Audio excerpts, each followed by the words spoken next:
Yo, this is Terrell, Hall of Fame, D-Line, and this is Bully Rants. Oh man, guess I'm in a silly mood today. But, open debate here that's going on, and I think it's stupid.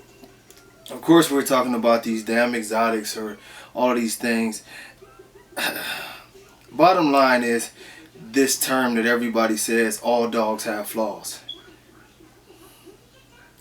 In a way, I guess that's true because, like we say, there's no perfect dog. But we have to put this in the proper context. You know, a lot of dogs are close to being flawless. Well, several. I'm not going to say a lot anymore. But a lot of dogs have very good conformation, and you really can't pick them apart to say it's something that's definite. That's just messing this dog up. Some dogs are just beautiful overall, and they might have something that you can nitpick here or there. Like, I've seen dogs that I really couldn't find anything on them, so I just be like, man, he's got big feet or something. You know, I wish his feet were smaller, or, you know, anything that just to find something to say, hey, we can do better on this. I wish he had more cheeks. But when you start talking about certain dogs and trying to validate these dogs by saying that no dog is perfect, you're going to the furthest extreme of everything. You know, that's like saying, okay, you can gain a couple pounds during holidays when you're eating, and it's cool compared to somebody who's 300 pounds overweight. There's a big difference. It's a gap. I know that was a horrible metaphor, but at the same time, that's it. It's a gap. It's everything is okay within, you know, a certain range. But once you get to a point of just like a high rear, I've seen dogs who've had a slight high rear.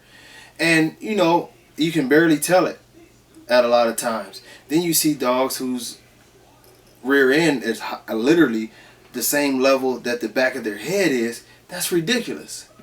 You know, feet. You know, Bistro himself, he's slightly easty-westy. It's not horrific. He doesn't look deformed or anything, but he is easty-westy. That's okay.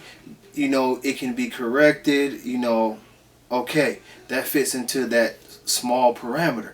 When you have a dog that's totally turned out like a like some kind of penguin, that's ridiculous.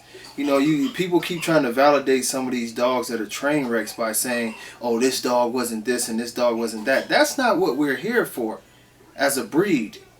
That's not what we're here for. Your purpose is supposed to be making, you know, the optimum top-notch dog that you can make.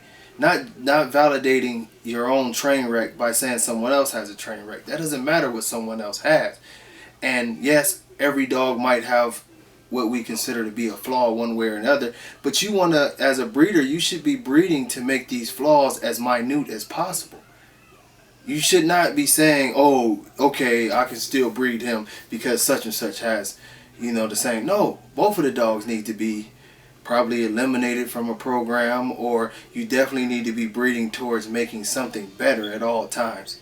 You know, you see certain dogs that are totally outside of what the breed characteristics are, and people try to validate that by saying, oh, well, yeah, this dog looks like what the American Bully standard is, but, you know, he's got a high rear too, so it's okay if my dog looks like a pug with a high rear. No, it's not. Come on, man. Y'all bring this thing to a stupidity level sometimes, where it's just so far out there that at this point, I used to argue with y'all a lot. Now I don't even argue with you because it's like arguing with, you know, a 2-year-old. You're not arguing a point or debating a point to make sense. You're doing things to just be silly. You don't want to state the obvious. When you post up a picture of a dog that looks just like a pug, his feet are turned totally the wrong way, his tongue is out, his eyes are messed up, the rear is high, he's 2 inches tall, all these things, you know that this is not an American Bully. You know what you did, or you know what you bought. So why keep on going on with this nonsense? The bottom line is you have two types of people in the American Bully game, and I guess it's just like that in the world. You have people in this thing who are breeding, and they are artists. They are striving for something great. They have a vision. They are going for that vision, and they really don't care. They are trying to make a work of art. Then you have people who are basically trying to sell dogs. and they are willing to do whatever it takes to sell dogs. And the faster we understand that, the easier it gets. And that's why you have to sort of stop arguing with these people. These people are here just like a car salesman. You know, the guy will tell you it's the greatest car in the world, knowing that the transmission is about to go out if he can get your money. This is the same way these people are. These individuals, some of them, the majority of them, know that their dogs come with health issues. They deal with the health issues from the parents. But when they sell you the dog, they'll tell you, oh, it's never any problems. They won't tell you that, yeah, a certain dog, I won't even say his name, but a certain dog's elbows pop out of the socket and his owner has to keep on resetting his elbows. They won't tell you that certain dogs, you know, have breathing issues and fall out from time to time and have to be revived. That's real. They won't tell you all of these things. What they'll do is they'll try to knock a dog who's a whole lot better just to see if they can bring him down to that level. And we're supposed to be going the other direction. We're supposed to be going up. You know, stop validating BS and, you know, let's strive to make a better dog to this standard. This is the only way the breed is going to get better. People who consider themselves breeders need to strive for something better. Stop making excuses. Stop complaining. Step the game up. Make a magnificent dog that can't be denied.